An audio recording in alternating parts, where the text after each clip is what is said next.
श्री सच्चिदानंद सद्गुरु साईनाथ महाराज की जय।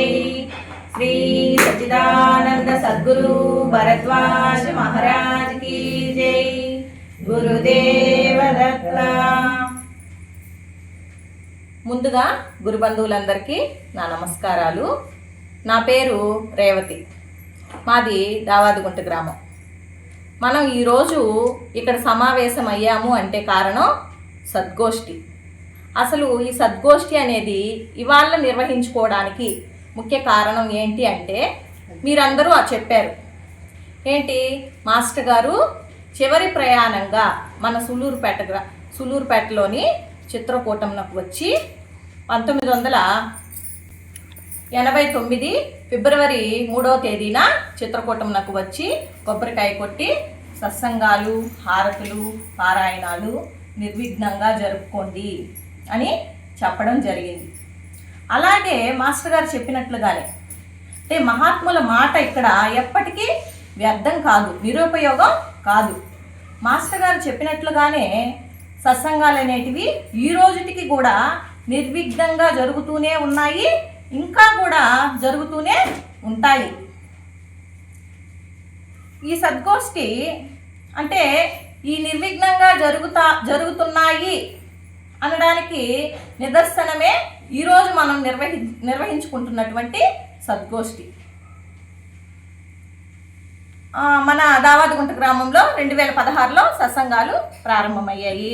మనం సత్సంగాలకి వెళ్తూ ఉన్నాం, కానీ దాని యొక్క లోతైన సారాంశం అనేది కొంతకాలానికి మనకు అర్థమైంది। ఇప్పుడు కూడా కొంత అవగాహన అయిందనే చెప్పుకోవాలి, పూర్తిగా కాకపోయినా కొంత మట్టుకు మనం అవగాహన చేసుకుంటున్నామనే చెప్పుకోవాలి। ఉదాహరణకి మా కుటుంబ సభ్యులంతా క్రిస్టియన్స్, అంటే మా సార్ వాళ్ళ కుటుంబ సభ్యులంతా క్రిస్టియన్స్।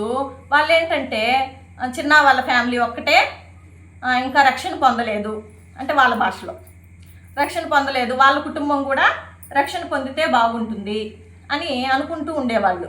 అనుకొని చెప్పేవాళ్ళు అనమాట, మాకు మీరు మారిపోవచ్చు కదా, ఎందుకు విగ్రహారాధన చేస్తున్నారు, మీరు క్రిస్టియన్స్ అయిపోవచ్చు కదా, మీరు ఒక్కళ్ళే ఉన్నారు మనలో వేరుగా అని చెప్తూ ఉండేవాళ్ళు అనమాట। చెప్తున్నప్పుడు నేను వాళ్ళకి ఏం చెప్పాలి, నేను నమ్ముకున్న దేవుడు సరైన దేవుడు అనేది చెప్పడం నాకు చేతయ్యేది కాదు। కానీ ఈ సత్సంగాలకు వచ్చిన తర్వాత నేను నమ్ముకున్న దేవుడు అంటే వాళ్ళు ఒకరోజు మా ఇంటికి వచ్చారు, మాస్టర్ గారి పాదాలు ఉంటాయి కదా, ఆ ఫోటో చూసి, అంటే లుంగి కనిపిస్తూ ఉంటుంది మనకు, ఆ ఫోటో చూసి ఏంది మనిషిలాగా ఉన్నాడే, లుంగి కనిపిస్తుంది, మీరు మనుషులను కూడా పూజిస్తారా అని కొంచెం హేళనగా మాట్లాడారు। కానీ నేను ఈ సత్సంగాలకు రావడం వలన వాళ్ళకి సరైన సమాధానం చెప్పానని అనుకుంటున్నాను। ఏం చెప్పానంటే, మీకు యెహోవా ప్రభు అయితే ఆయన దగ్గరికి ఆయన చెంతకు చేర్చడానికి యేసుక్రీస్తు ఎలా జన్మించాడో, మమ్మల్ని సాయి చెంతకు చేర్చడానికి మాస్టర్ గారు కూడా మా కోసం వచ్చారు అని చెప్పాను। అంటే వాళ్ళకి సమాధానం లభించిందని అనుకుంటున్నాను। మనకు ఈ సత్సంగాల్లో కొన్ని రెఫరెన్స్లు వస్తూ ఉంటాయి, బైబిల్ రెఫరెన్స్లు, అవన్నీ కూడా నేను మా ఆడబడుచులకి వాళ్ళకి పంపిస్తూ ఉంటాను అనమాట। అప్పటి నుంచి వాళ్ళు పూర్తిగా మీరు క్రిస్టియానిటీ పుచ్చుకోండి అని అడగడమే మానేశారు పూర్తిగా। అంటే ఈరోజు నేను ఎందుకు దాన్ని చెప్తున్నాను అంటే, నేను నమ్ముకున్న దేవుణ్ణి ఎందుకు నమ్ముకుంటున్నాను అని పక్కన వాళ్ళకి చెప్పలేని స్థితిలో ఉన్నాను నేను ఒకప్పుడు। కానీ ఈ సత్సంగాలకు వచ్చిన తర్వాత నా దేవుణ్ణి నేను ఇలా నమ్ముకుంటున్నాను, ఎందుకు నమ్ముకుంటున్నాను, ఇది కారణం అని చెప్పగలిగే స్థితికి వచ్చానంటే మాస్టర్ గారు ఏర్పరిచిన సత్సంగాలు, పారాయణాలు, హారతులే అనే చెప్పాలి। మాస్టర్ గారు అంటే ఒకప్పుడు మన జీవితాలు ఎలా ఉన్నాయి అంటే, అంటున్నాను, అందరినీ కలుపుకొని చెప్తున్నాను, ఎలా ఉన్నాయంటే మన జీవితాల్లో చిన్న సమస్య వచ్చిందనుకోండి, భగవంతుని నిందించేసేవాళ్ళం, లేదంటే ఈ సమస్యకి కారణం ఫలానోళ్ళు, వాళ్ళ వల్లే నాకు ఇలా జరిగింది అని చెప్పేస్తున్నాం, ఈజీగా భగవంతునిపై నిందేసేస్తున్నాం। ఇప్పుడు ఈ సత్సంగ ప్రభావం ఎలా ఉందంటే, మన ప్రారంధాన్ని భగవంతుడు తీసివేస్తున్నాడు, దీన్ని పూర్తిగా